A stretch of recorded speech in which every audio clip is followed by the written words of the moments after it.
এটা খুব সুন্দর একটা চিংড়ি মাছের ভর্তা আমি তৈরি করছি। যে চিংড়ি মাছ আমরা বাজার থেকে কিনে আনি, সেই চিংড়ি মাছটা দিয়ে আমি একটা ভর্তা তৈরি করতে যাচ্ছি। সেই ভর্তাটা হলো, দেখুন আপনারা, চিংড়ি মাছগুলিকে একটু কড়াইতে ভেজে নিয়েছি।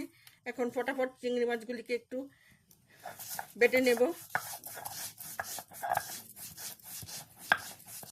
কাঁচা লঙ্কা দিলাম, পেঁয়াজ দিলাম, দিয়ে আমি ভর্তাটা বেটে নিচ্ছি।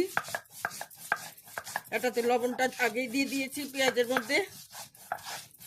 এই ভর্তাটা খেতে খুব স্বাদ,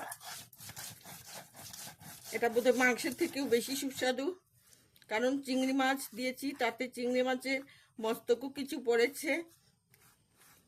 মস্তক দিয়ে আর চিংড়ি মাছ দিয়ে, গুঁড়ো চিংড়ি দিয়ে কড়াইতে একটু তেল দিয়ে ভেজে লবণ দিয়ে এই ভর্তাটা আপনারা গরম ভাতের সাথে খাবেন, দেখবেন কি মজা পাবেন। মাংস থেকেও বেশি সুস্বাদু, মুখে খুব ভালো রুচি আনে চিংড়ি মাছ ভর্তা।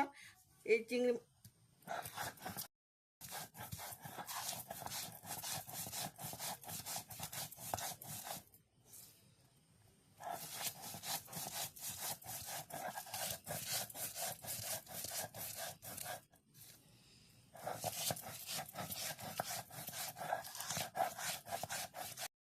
মাছের ভর্তাটা বাটা শেষ হয়ে গেল। দেখেন, চিংড়ি মাছের কিচ্ছুই ফেলবার বিষয় নয়, কিচ্ছু ফেলার নয়। চিংড়ি মাছের মাথাও ফেলার নয়। চিংড়ি মাছগুলি তো গুঁড়ো চিংড়ি ধুয়ে নিয়ে তারপর কড়াইতে ভালো করে তেল দিয়ে ভেজে নিয়েছিলাম, বললাম না।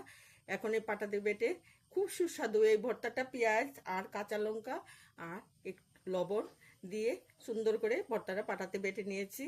খুবই সহজ, খেতেও খুব সুস্বাদু, মনে হয় না যে মাংসের থেকেও বেশি সুস্বাদু। এই ভর্তা পেলে কেউ আর অন্য কিছুর নেয় না পাতে।